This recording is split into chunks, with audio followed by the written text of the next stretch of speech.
اور یہ بھی کہا کہ تمام فوجی مقاصد جو ہیں وہ حاصل کر لیے جائیں گے.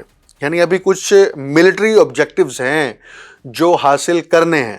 ایران کے خلاف آپریشن شروع کیے ہوئے 1 مہینہ ہو گیا ہے اور 4 ہفتوں میں امریکی فوج نے انتہائی خطرناک حملے کیے ہیں اور کم و بیش 90,000 کے قریب جو ہیں وہ اٹیک کیے گئے ہیں اسرائیلی فوج کے ساتھ مل کر, اور ایران کو تباہ کرنے کی کوشش کی جا رہی ہے. لیکن ایران کا اپنا حجم اتنا بڑا ہے, ایرانی قوم کے عزم اتنے بلند ہیں کہ وہ اس کے لیے نہ تو خوف زدہ ہے اپنی جان دینے کے لیے اور نہ ہی اپنے مال کی قربانی دینے کے لیے. ابھی تو آپ فوٹیج دیکھ رہے ہیں, میں اب اسکرین پر فوٹیج چلا رہا ہوں, یہ آپ دیکھیں کہ ایران کے صدر اور ایران کے وزیر خارجہ ایک دفعہ پھر عوام میں آئے ہیں. کیوں آئے ہیں؟ کہ ایران جو ہے وہ اپنی 1979 کا جو ریولوشن ہے اس کی اینیورسری منا رہا ہے, اور اس موقع پر انہوں نے تقریباً 150 فٹ جو بڑا ایک پرچم ہے اس کو بھی سڑکوں پر لائے اور اس کو پرچم کو بلند بھی کیا, اور ایرانی انقلاب کے استحکام کے لیے اور اس کی طاقت اور قوت کو برقرار رکھنے کے لیے ایک نیا عزم دہرایا گیا. لیکن ٹرمپ کہتا ہے اپنی تقریر میں کہ ہم نے ایران کی نیوی اور ایئر فورس کو مکمل تباہ کر دیا اور ان کی لیڈرشپ کو بھی ہم نے ختم کر دیا, رجیم بھی چینج کر دیا ہے, اور اب ایران کے جو ایٹم بم بنانے کی صلاحیت ہے اس کو بھی ختم کر دیا ہے, اور اب ایران کم از کم آئندہ 5 سال تک ایٹم بم نہیں بنا سکتا. اب ایران جو ہے وہ خطرہ نہیں ہے. ایران جنگ کے اپنی تقریر میں ایک اور بڑا اہم نقطہ انہوں نے جس کی طرف ہمیں خاص طور پر توجہ دینے کی ضرورت ہے کہ ایران جنگ کے اسٹریٹجک مقاصد جو ہیں وہ بھی تکمیل کے قریب ہیں. یہ اسٹریٹجک مقاصد کیا ہو سکتے ہیں اور یہ کون سا مشن ہے جو بھی مکمل نہیں ہوا؟ مجھے یہ لگ رہا ہے کہ اس مشن میں ایک ایپیسوڈ تو یہ ہے کہ ابھی چند دنوں میں خاص طور پر مشرق وسطیٰ اور خلیجی ریاستیں امریکہ کے ساتھ ایک بڑے نئے دفاعی معاہدات کریں گی, اور اربوں ڈالر جو ہے وہ امریکہ کی اسلحہ منڈی میں ایک دفعہ پھر جھونکا جائے گا, اور اس کے ساتھ امریکہ خلیجی ریاستوں کے اندر اپنی جڑیں مزید مضبوط کرے گا. میں آگے اس پر بات کروں گا کہ یہ اس کا آغاز 1970 میں کیسے ہوا تھا. ابھی ٹرمپ نے یہ بھی کہا ہے کہ ایران کی جو آئل انسٹالیشنز ہیں ان کو ہم نشانہ بنائیں گے, اور اس کے ساتھ ایران کے جو بجلی گھر ہیں ان کو نشانہ بنائیں گے. مدعا بنیادی طور پر یہ ہے کہ ایران کے اوپر مسلسل بمباری کرنے کے باوجود ایران ایک تو پیچھے نہیں ہٹ رہا, ایران مسلسل ریٹیلیٹ کر رہا ہے. ابھی رات کو بھی ایران نے اسرائیل کے اوپر میزائل داغے ہیں اور امریکی فوجی اڈوں کے اوپر بھی میزائل داغے ہیں. یعنی کہ امریکہ ایک طرف اگر یہ تاثر دے رہا ہے کہ ہم مذاکرات کر رہے ہیں, ہم بات چیت کر رہے ہیں, ایرانی صدر اور ایران کی لیڈرشپ منتیں ترلے کر رہی ہے کہ جنگ بندی کی جائے, تو اس کا کوئی عملی اور حقیقت سے متعلق کوئی ثبوت نہیں ملتا. اگر ایران مذاکرات کے لیے التجا کر رہا ہوتا تو ایران اٹیک نہ کرتا بار بار مسلسل, اور اگر امریکہ جنگ بندی کی طرف جا رہا ہوتا تو امریکہ کا پریزیڈنٹ اب یہ نہ کہتا کہ ہم مزید 2 ہفتوں تک ایران کے اوپر حملے تیز کریں گے. مسئلہ بنیادی طور پر یہ ہے کہ امریکہ کا پریزیڈنٹ اس وقت جو یرغمال ہے ان لابیز کے ہاتھوں اور اسلحہ ساز کمپنیوں کے ہاتھوں, جن کا ایندھن ہی جنگ ہے اور اس جنگ سے منافع کمانا ہے. اور 2 دن پہلے میں نے امریکہ کی پولی مارکیٹ کے اوپر جو ہے وہ ایک پروگرام کیا تھا تفصیلی, وہ لنک موجود ہے, آپ اس کو دیکھ سکتے ہیں. اس میں نے بتایا تھا کہ یہ امریکہ کی جو بیٹ مارکیٹ ہے جہاں پر شرطیں لگائی جا رہی ہیں, جوا کھیلا جا رہا ہے, اس جوا مارکیٹ کے اندر ابھی تک ایسی کوئی شرط نہیں رکھی گئی, بیٹ نہیں لگائی گئی کہ ایران کی جنگ ختم ہوگی. اب جوا مارکیٹ کے اندر یقیناً وائٹ ہاؤس کے لوگ بھی انوالو ہیں, امریکہ کے جو ملینئرز ہیں وہ بھی انوالو ہیں, اور وہاں کی کمپنیز بھی انوالو ہیں. اب اگر ان کی طرف سے ایک شرط ہی نہیں لگائی جا رہی کہ جنگ ختم ہوگی تو پھر جنگ ختم نہیں ہوگی. پہلی بات تو یہ ہے. دوسری بات یہ ہے کہ جو اسٹریٹجک مفادات ہیں اس ریجن کے اندر وہ امریکہ کے اپنے نہیں ہیں, وہ اسٹریٹجک مفادات بنیادی طور پر اسرائیل کے ہیں, جو گریٹر اسرائیل سے متعلق ہیں. وہ حاصل نہیں ہو سکتے, آپ جتنے مرضی دعوے کر لیں. آپ یہ گزشتہ کم از کم 20 سال سے